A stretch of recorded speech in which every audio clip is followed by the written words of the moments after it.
Hey y'all, it is March the 23rd, 2018, and y'all want to holler at y'all. You've seen the title of this video, so you understand where we're going, right?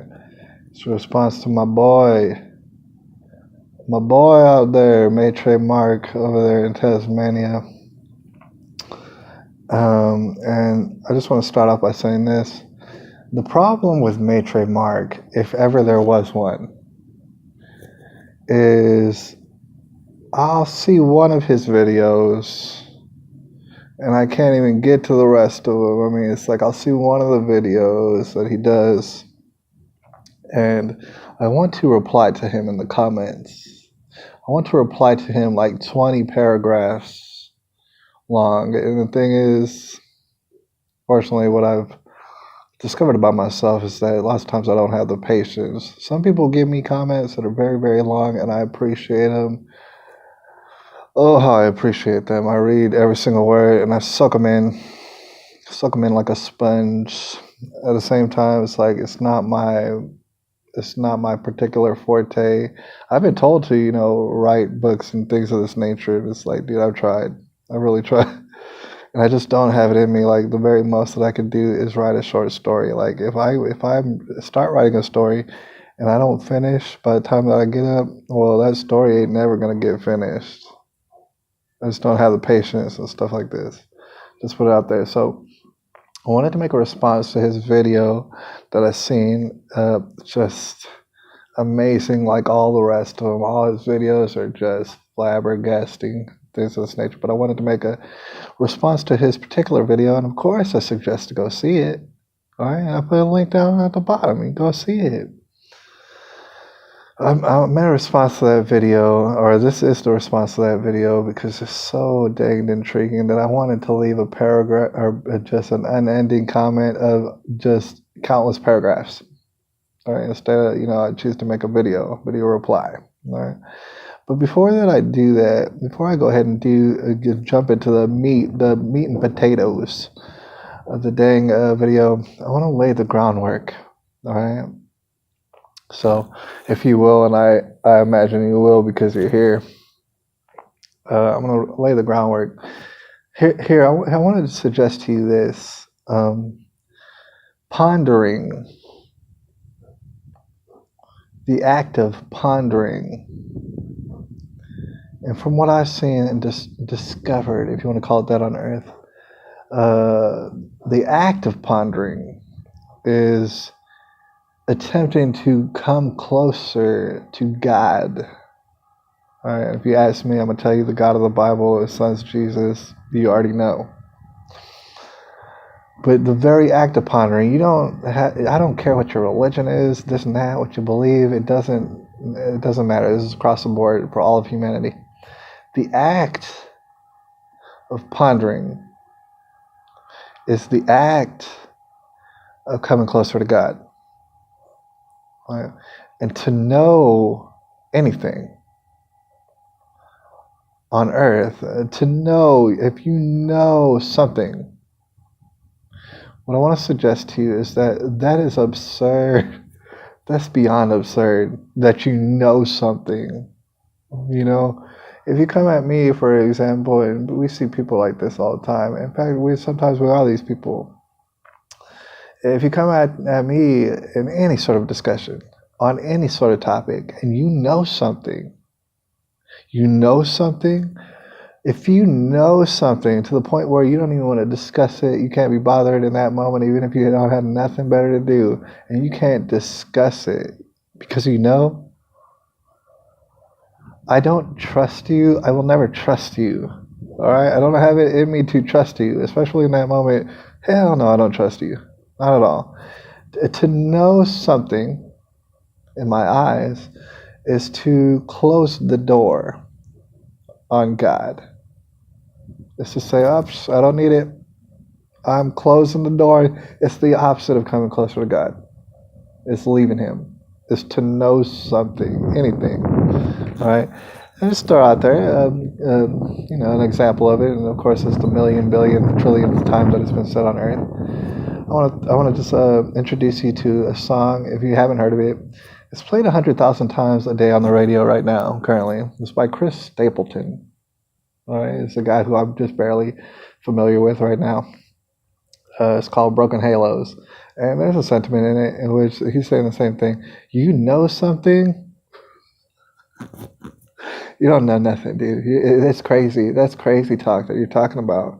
You know nothing. In fact, human beings, we're not here to know stuff. We'll never know anything. And that's absurd. Of course, we speak in certain ways in order to communicate with each other through words lots of the times, in which we use certain vernacular and make it seem like we know something. That's to get our message across. Other than that, we know not anything, dude. Like, I'll give you an example. And it's an example that's used far and wide across YouTube, and it hasn't been censored yet, but it will. Flat Earth, right? For example, from what I've seen, I believe, the Earth is round, y'all.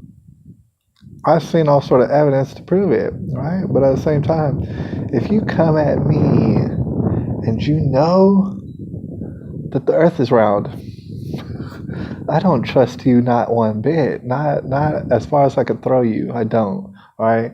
If you can't entertain the idea, then something's terribly wrong, and I'm going to leave your presence, and that's just what it is. All right. So you had to be able to entertain the idea. That is what's pondering. You have to be able to ponder about it. If you can't ponder about it, bye. I'll see you later. All right. And just throw out another extreme example, and I know I talk about it a lot. I don't know, in the essence of the word know, I don't know that pedophilia is wrong. I really don't. I know that will upset people to hear that. I don't know that it's wrong at all. I really don't. I can promise you that I don't care who you are. You ever let me catch you doing something like that? I don't care who you are. You could be an old lady. I do not care. I'll put you in the ground. I'll put you in the ground and I won't hesitate. All right? I don't care if you're related to me or something like that. I'll put you in the ground and I won't ask you no questions. I won't have a smile on my face. I won't have a frown on my face. I will put you in the ground, and that's what I'm promising you right now. Right? But at the same time, I don't know that pedophilia is wrong. Right? I don't know anything on earth. Right? So I wanted to establish that. To ponder is to come closer to God. Now, I don't know that definitively, but I'm willing to tell you definitively that that's what it is. Right? But I don't know that. All right, so we're about to get into it because you could see Matrix Mark's whole video, and it's full of pondering, and I appreciate it. It is so much that I don't have words for how much I appreciate it.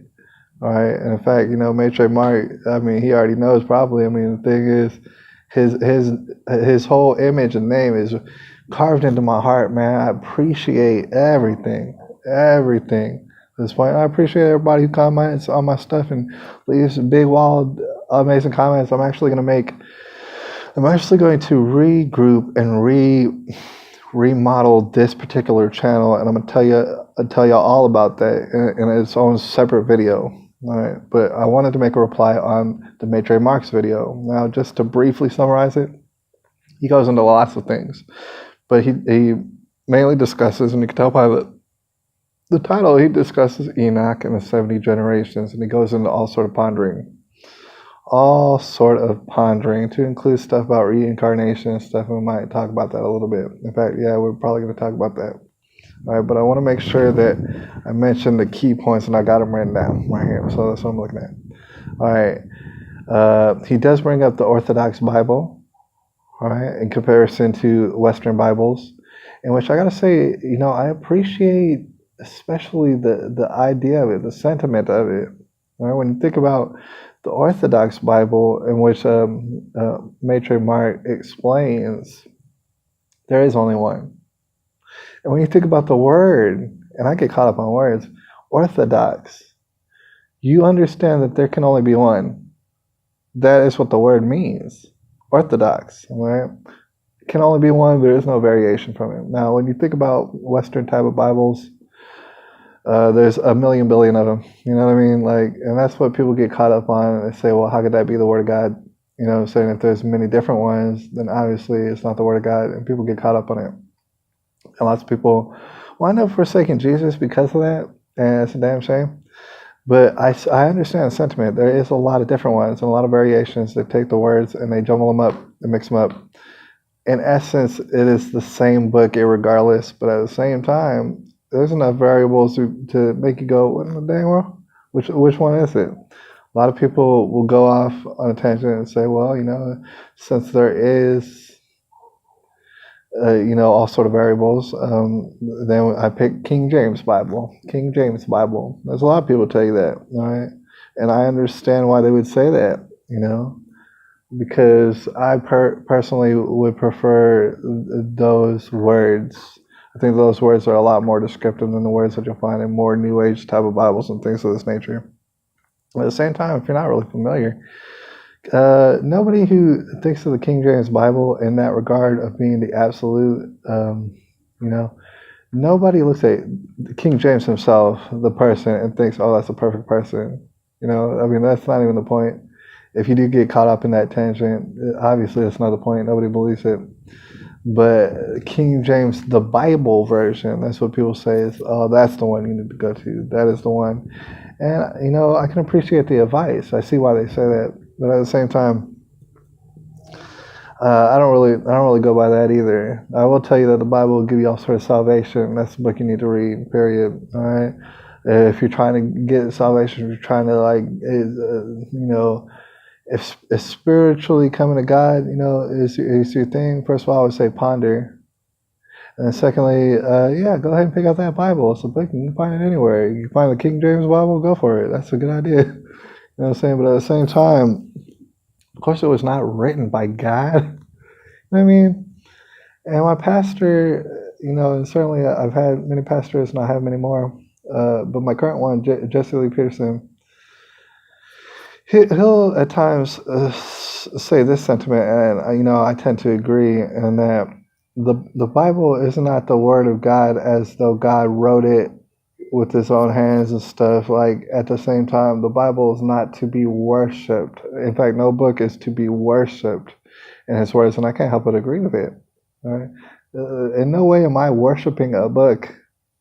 Right? I'm telling you, it's a really, really good book. In fact, if you're going to read only one book, go ahead and read that book. But a Bible's not to be worshipped, and no book is to be worshipped. Jesus is. All right, but that's my opinion. You take it or leave it.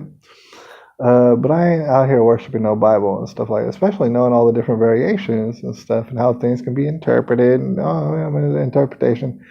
Human nature will lead to fault and messing up at times. So that's not the point of it in my eyes.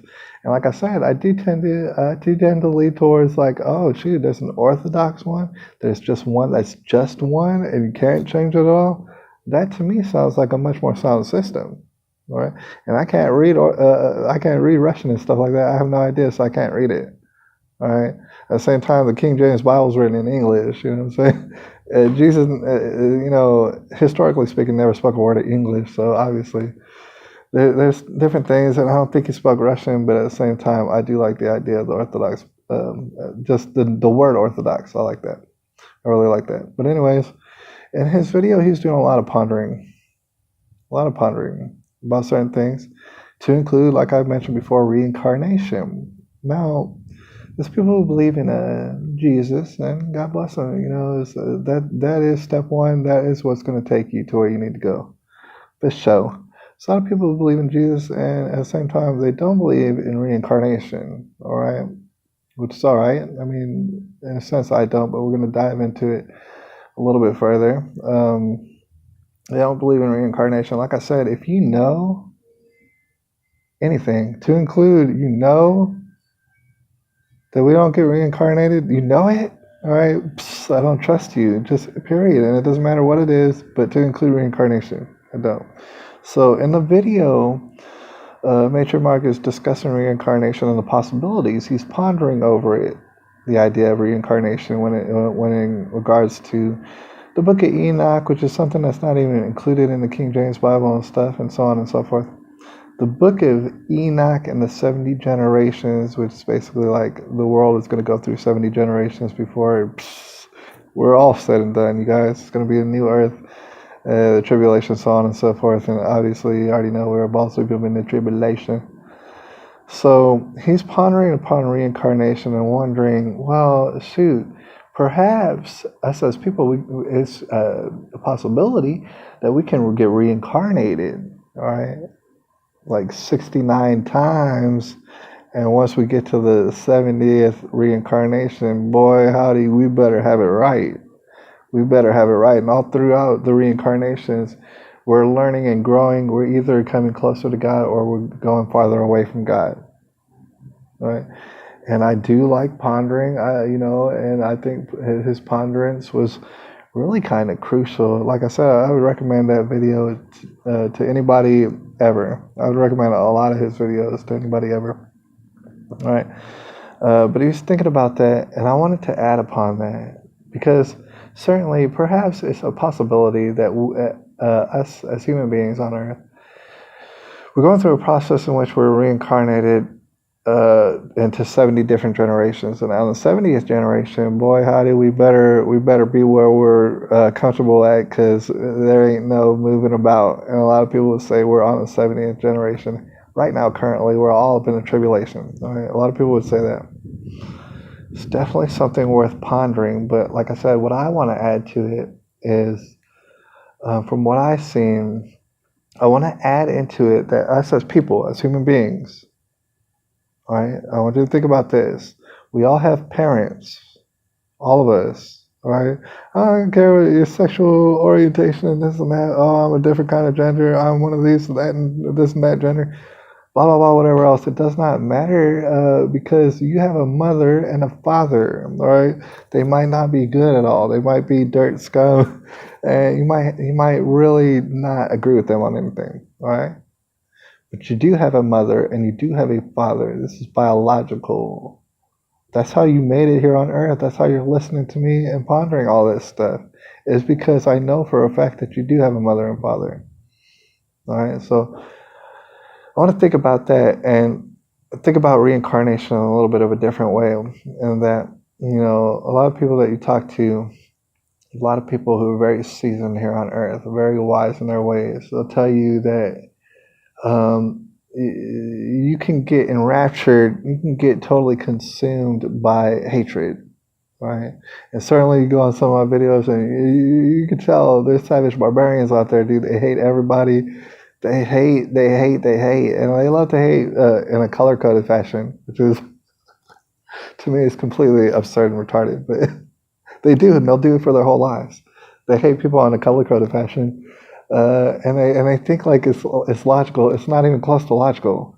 But what I gotta explain is, at the end of the day, these people, they hate people in a color-coded fashion because they want to blame somebody in a totally retarded way. All right, they don't want to blame themselves ever. They're completely innocent, and they hate everybody else. Right? But at the end of the day, they hate their parents. Period. Or they resent their parents. And even if they don't want to admit it, even if mama, with all these single parent households, oh, mama was queen and oh, she did this and that. Basically, mama's a god on earth. I don't care what you're saying. You hate your mother. You hate your father. You hate your parents. And this is the only reason that you even have anger in your heart. Because if you didn't hate your parents, whether or not you want to admit it to yourself, you have anger in your heart for other human beings. That is how it works. All right? I want you to go ahead and just maybe ponder on that for a little bit. You hate your parents, right? And what's interesting about that, and what savage barbarians will never admit to themselves, is you hate your parents, and because you do, you become your parents. You absolutely will. You'll resemble them in every last single way. You absolutely will, and it's out of your control. You hate them, you won't even admit it to yourself, and it makes you hate everybody else, maybe in a color-coded fashion, I don't know, in all sort of different absurd ways. But you hate your parents, and so you become them, right? You're going through a process right there, I mean, you can consider that reincarnation because you done became your parents because you hate them so much. It's ruining your life. I'm sorry about it, but you are a savage barbarian. All right. But that is a process in which you're becoming reincarnated, or at least that's something worth pondering over. Right. And so in that way, you could, as the generations go on, you can go even further into the depths of your savage barbarianism, and you can go further and further and further and further and further from God, all throughout the generations. Or at one point, maybe your parents hated God and stuff like that, but you realize there are other ways. You forgive them, and not only that, you want. It's not that you ask them for your forgiveness. You never ask, but you give it to them. You give them your forgiveness, and you say, "Dang it, I'm sorry. I shouldn't have hated you the way that I hated you, and certainly I did. I acted an ass, and I hated you. And in hating you, I was wrong for it because you never deserved to be hated. You were a child of God, and you fell, and you didn't even know what you were doing and stuff like that. So I don't hate you. I don't hate you. And by me not hating you as my parents, and this goes for anybody on earth, by me not hating you and realizing that I was wrong for hating you, I can break the cycle. I can become my own person. All right. And I can choose to go closer to God instead of away from God. Right. And everybody's given this opportunity. And you can choose to take it or just don't take it. All right. The choice is yours. All right. That's up to you. You know what I'm saying? I'm not going to try and convince you any other way to do anything. Just do what you do. I really don't care. All right. But he also pondered certain things like, say, blessings and hardships. Something a lot of people ponder. You know, you could be born into a family line in which you're extremely blessed, you have everything, you have all the advantages, and perhaps physically you're very advantaged. You're very attractive. Maybe you're very athletic, this and that. Maybe you're blessed in all sort of ways, financially, and this, that, and the other. All right. What the Bible would say at that point is that's not necessarily good, and we miss this actually. Sometimes we forget to ponder this, that's actually not a good thing. We take all our blessings, and then we begin to rely on our blessings. The problem is, the more blessings that you have, the harder it is to get into heaven. All right, it says that clearly in the Bible. Like, for example, the camel through the eye of the needle. All right, just take that for example. And you might take that as being financially blessed, but that means you're blessed in any way. I mean, maybe you're rich, like I said, in athletics and good looks, or maybe you're blessed in extreme intelligence on earth. Like I said, you don't know anything. You think you do, but you don't. All right. So, but you might be blessed in that regard. Maybe you're extremely intelligent, but it really doesn't matter. That's not good. It's only going to make it harder for you to get to heaven. Right. And then I want to think about hardships, if you will. And Matrix Mark had an extremely good example of someone who had all these hardships, but and still they're just meant to do good to people. That person just carried on and wanted just only to do good to people, and meanwhile suffering from all sort of hardships. All right, like I was just expressing all these hardships, and then I had blessings rain down upon me from all sort of commenters, and I can't even thank you enough. But those hardships, what I got to explain is those hardships. I want you to ponder this right now.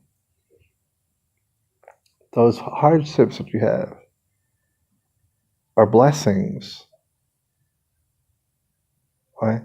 They're actually making it easier for you to get to heaven. All right, just think about that. Like, for example, an example comes to my mind, but of course there's a million billion examples of different people saying it. But an example comes to my mind of DMX. He's a rapper, you might have never heard of him, but he's a rapper. He sold all sort of albums, I mean, he's gone super duper platinum many, many times, right? And he's also hit what a lot of people would say rock bottom, addicted to crack, all sort of things, going to jail, all sort of for absurd reasons and stuff, to include child support and stuff like that. I saw him one time in a video clip, and an interview was asking him, about all these bad things that have happened to him and stuff like that. Like, oh, you're in jail right now, dude. That sucks, doesn't it? And they were asking DMX about it. And the thing is, DMX, if you're familiar with his life, you can tell that he's desperately trying to get closer to God all the time, right? And so he answered that as far as his hardships go, he loves them. He loves his hardships. He's sitting in jail. He's like, I love this, right? Because these hardships might look like hardships. Right? People might look at it and be sad for me and stuff like that, but no, they're not. They're actually blessings. Because what they do is they put me exactly where I need to be. They put me exactly where I need to be. And real briefly, I want to mention that, I got all sort of different comments, including a couple different comments from a couple different people that I appreciate very much. One was Ghetto Boy, in which he made a comment in which said if he could, he would take away all my debt, man. He would, my personal debt. Like I said, I'm in debt for the rest of my life, probably. And that's just what it is, man. I mean, it is what it is. I have nothing to show for it as far as like financially and this and that. Like things, I have literally nothing. But that's cool. Thing is, he's like, dude, I wish I could take away the debt. And I've had brothers of mine say, man, if I only could win the lottery, dude, the first thing I would do is take away your debt, dude, because I don't like you having all this debt. All right. Then somebody else mentioned, I believe it could have been J.K. Phillip, or it could have been 80s kid. And the thing is, I mean, I've gotten so many comments today that it's getting blurred up in my head. And, he was quick to remind me that debt right there, first of all, most people die in debt, especially in America, because our money is based on debt. So it's really impossible to think that most people ain't going to die in debt. Of course they are. But he was like, dude, you should embrace it. You should embrace that because, it's kind of a blessing in a sense. That's what he was saying. And I would have to agree with it. It is a blessing. It is a blessing because if it were not for the debt that I have, I would not be here getting blessed all over the place like I am. Right? It's important that I remember that the hardships that I have are actually blessings. The hardships that any of us have are blessings. At the end of the day, lots of times they could be excruciating and it could put us in a world of hurt, but at the same time, they are bringing us closer to God. That's something to think about and ponder about, because all of us have all sort of hardships, and still a lot of us want to get closer to God. You know what I'm saying? And so I want to go ahead and finish up this video. I guess just to summarize, there's a lot of pondering that can be done. All sort of pondering. I want to finish, I guess, maybe in a couple different ways, but I want to say that in my personal discoveries, like I said, I know nothing. I really don't, but I also want to share stuff with y'all in order to ponder. A lot of people, when people die, they say, oh man, that person's going to heaven, right? Or maybe they're not. Something like this. They'll say, rest in peace. That person's with heaven, right? And he's in heaven right now, all right? My personal belief is that not anybody's in heaven. Nobody is. Right now, currently, it's March the 23rd, 2018, the year of our Lord. Nobody's in heaven right now. Not anybody in history. Nobody's there.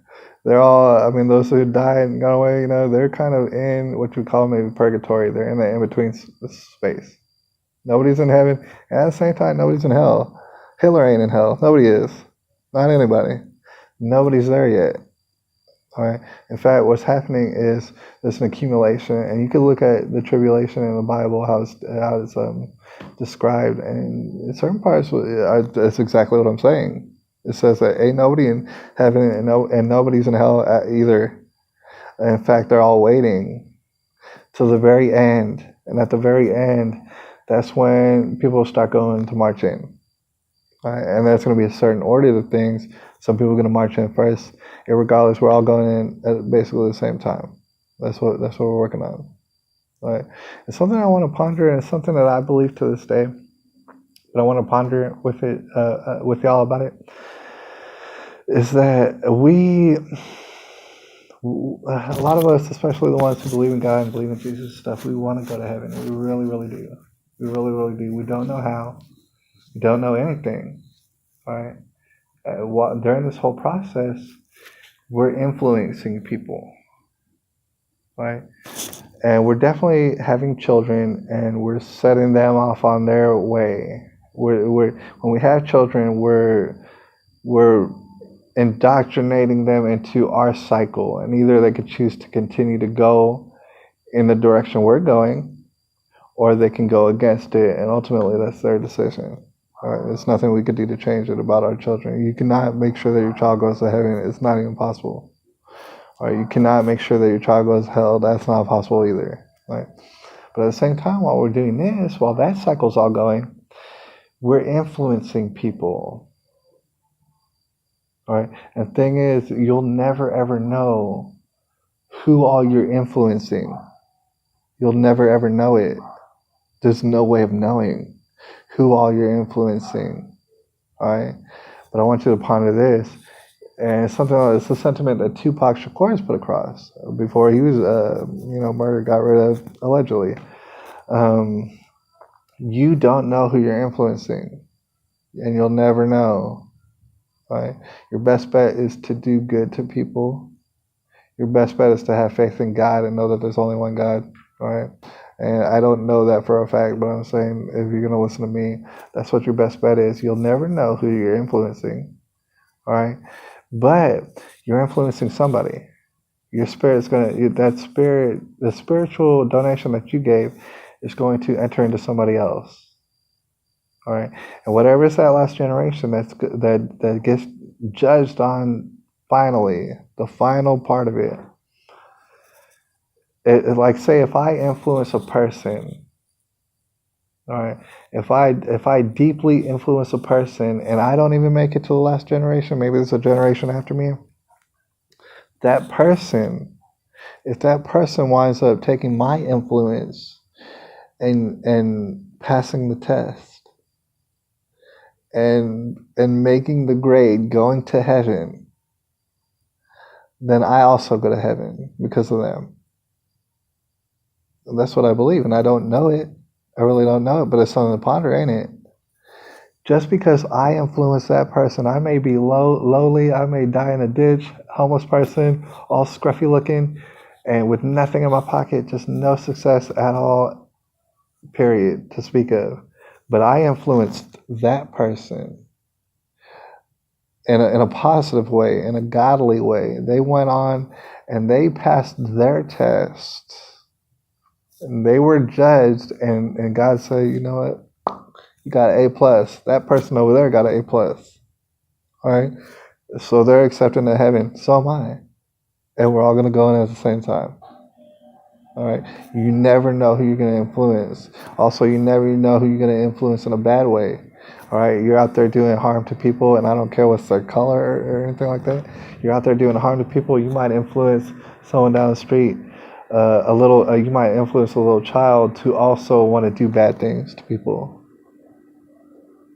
right? To also turn their back away from God and stuff. You might influence that person, and during the final day, when judgment comes, God looks at that person and says, "Dude, I don't even want you. I'm gonna throw you in the garbage. You're a garbage person. I'm done with you. You're going to hell, and it ain't no debating it, dude. I used to love you, but I don't no more, dude, because I don't need you." This is the purification process. This is the tribulation. God looked at that person and said, you fell. You get a big old fat F. And guess what? The person who influenced you, yeah, they get an F too. Bye-bye. I'm done. I'm done with you. And there ain't nothing you could do about it. All right? So that's just all something to ponder. It's something to ponder. And at the end of the day, your best bet is to do good to people. You never know who you're going to influence. You never know when it's that last generation. Maybe we're in the last generation. I mean, we're balls deep in the tribulation, right? Anyway, it's been long enough. I thank y'all for joining me. I know some people really enjoy these videos. I can't tell you why. I cannot. It really, honestly, it amazes me to no end that anybody watches any of these videos to the very end. I cannot believe it, but you did it. Thank you. I hope I influenced you in a good way. And I hope that if I die today, which I do not care about, and I couldn't care about, that I influenced you in a good way and that you carry me on to heaven. because that's where I want to go. All right. So I'll holler at you later. It's March the 23rd, 2019.